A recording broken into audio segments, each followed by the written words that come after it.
Do you want to know the real reason why your avoidant suddenly pulled away and ghosted you? Because it's not what you think. And I haven't seen any other YouTube video break down exactly what an avoidant's deepest fear is. And no, it's not fear of commitment. It's not vulnerability. It's not because they didn't have the capacity to love and care about you. It is so much deeper than that. And once you understand this, everything will make sense for you. So if you've ever wanted to get a sneak peek into the mind of an avoidant, keep watching this video because it will change everything.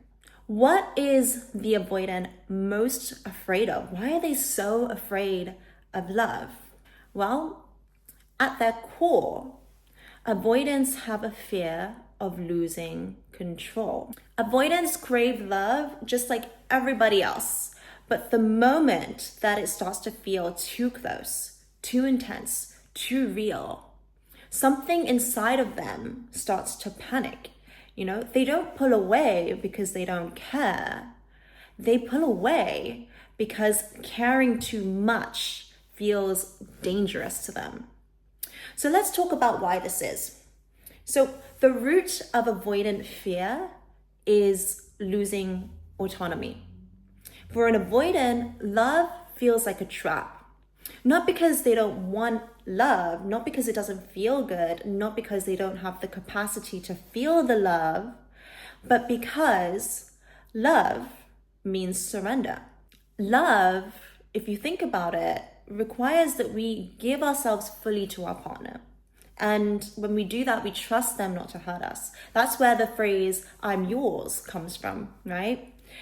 And what it means is my heart is yours and I trust that you're going to take care of it. I trust that you're not going to break my heart. But for avoidance, this is way too big of a risk. The reason that avoidants are so hyper independent is to protect themselves because they learned in childhood that love is unsafe and that when they open up or when they're vulnerable, they're going to be hurt, they're going to be abandoned, they're going to be neglected or shamed.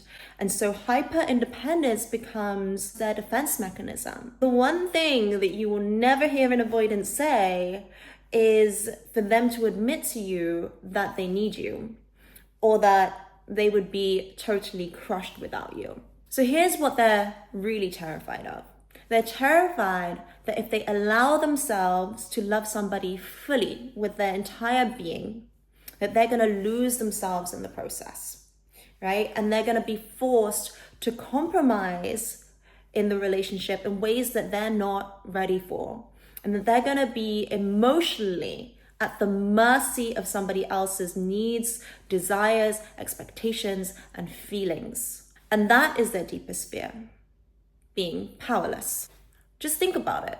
So many avoidants have had childhoods where they felt powerless. Maybe they had emotionally intrusive parents who didn't respect their boundaries, didn't respect their privacy, didn't respect their space. Maybe they were forced into caregiving roles too early on and learned that love equals responsibility. Maybe they also experienced betrayal, abandonment, or manipulation by their parents. And so whatever the case may be with this particular avoidant that you're dealing with, they learned that closeness is dangerous and that attachment equals pain. And so they will never allow themselves to be emotionally attached to someone. And as soon as they start feeling the emotional attachment coming on, that's when they're gonna pull away. And to you, it's going to feel sudden. It's going to feel like a shock, like, whoa, where did this come from?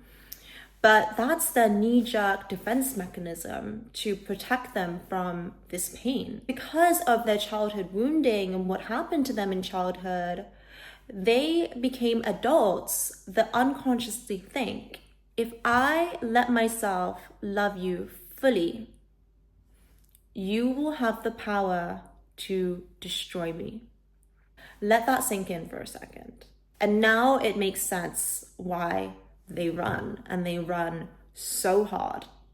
So the way that avoidants keep themselves safe is they have a very specific defense mechanism when it comes to love. So one I already touched on, hyper independence. The idea, I don't need anybody, you can't rely on anyone, you can only rely on yourself. This is very typical thinking for an avoidant.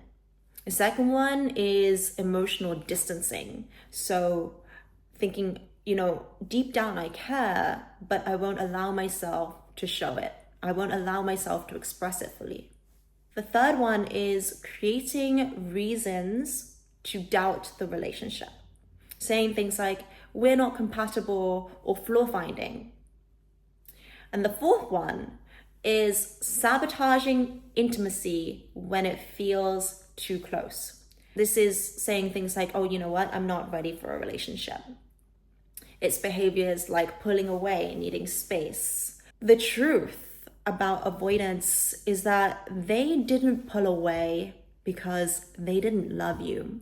And I think that's the really painful and confusing part, right? Is when we sit and we ruminate over whether or not this person really cared about us, and thinking, if they did care about us, why are they behaving this way? What is going on inside of their mind?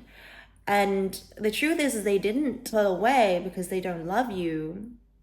They pulled away and they ghosted you because they love you so much that it scares them. And that's why they run, they take off. Here's the real reason why the avoidants disappear in that way. They fear that once they let themselves fully invest, that they won't be able to escape, right? There's no escape plan anymore because they've already fully invested. They're done, they're trapped. And so before it gets to that point, that's when they're going to take the opportunity and run like hell, because that's the last chance they have to protect themselves from this potential pain. What they're thinking in their mind is thinking, well, what if things don't work out? What if you start making demands they can't meet? What if you reject them once they're too deep in and they have nowhere else to go? What if they aren't able to handle your emotions or needs or expectations and they disappoint you and then you leave them? In their mind, relationships aren't about love and connection. They're about a loss of freedom, a risk of abandonment, and honestly, a potential emotional disaster just waiting to happen. That is what is going on in your avoidance mind when they have distanced themselves, they've washed themselves clean of the relationship, and they've left you wondering and trying to pick up the pieces. So often when an avoidant starts to pull away or they disappear, we think that we need to convince them to stay. We feel like if we explained ourselves or made it less scary for them, then that would make it easier. It would make it less scary for them, and then they'll come back. And so we try to talk to them, we try to reach out to them, we try to get them to open up about what the problem is. We reassure them that we're not a threat. We try to push for clarity, for understanding, for connection. And these are all very normal things for the more secure attachment styles. When you're dealing with an avoidant, doing all of those things, talking to them, trying to understand them, only makes them run faster. Because the moment they sense pressure, their brain registers you as a threat to their autonomy. The only way that they will come back is after a period of absence. It's not by forcing them to stay. It's not by trying to prove your worth to them. It's not by trying to fix their fear, right? Because I know that we all like to do that. But the only way is to let them sit with the consequences of their own avoidance. And that's where the phrase, let them lose you comes from. So if they ever truly loved you, and if they ran like that, it means that they did because you triggered something deep inside of them. And it's important for you to recognize that, right? Because this has nothing to do with your worth. The relationship is real. The feelings that you experienced together were real. Don't gaslight yourself into thinking, oh my gosh, because he left and took off like that, maybe it was not real. Don't question your own perception. But because the avoidant loved you, your absence is going to be the very thing that is going to wake them up. They will realize that in protecting themselves from losing control, they ended up losing something really real and really special. And when that realization comes for them, it's not going to be because you chased them. It's not because you convinced them. It's not because you did anything to make them realize that. They realized that, they came to that realization on their own when they finally felt the weight of what they lost. And that is when the avoidant typically comes back. You might be thinking, okay, well, if they do come back, can the avoidant change? And the answer is yes, but only if they want to. Because love for an avoidant is a paradox. They crave it, but they fear it. They want closeness, but then they sabotage it. They miss you, but they don't know how to stay in the relationship. And so unless they are willing to face those fears head on, no amount of love from you, no amount of patience from you, no amount of waiting from you is going to change them.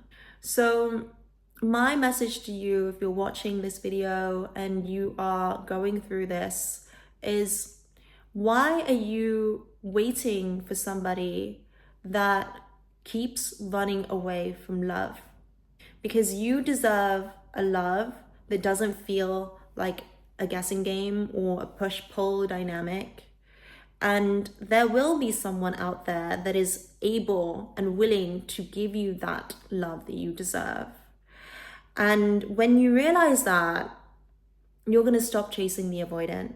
You're going to stop caring what he's thinking. You're going to stop caring what he's doing. You're going to stop wondering if he realized what he lost when he lost you.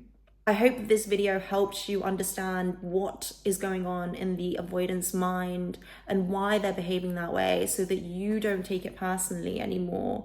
And that hopefully can help you heal and move on.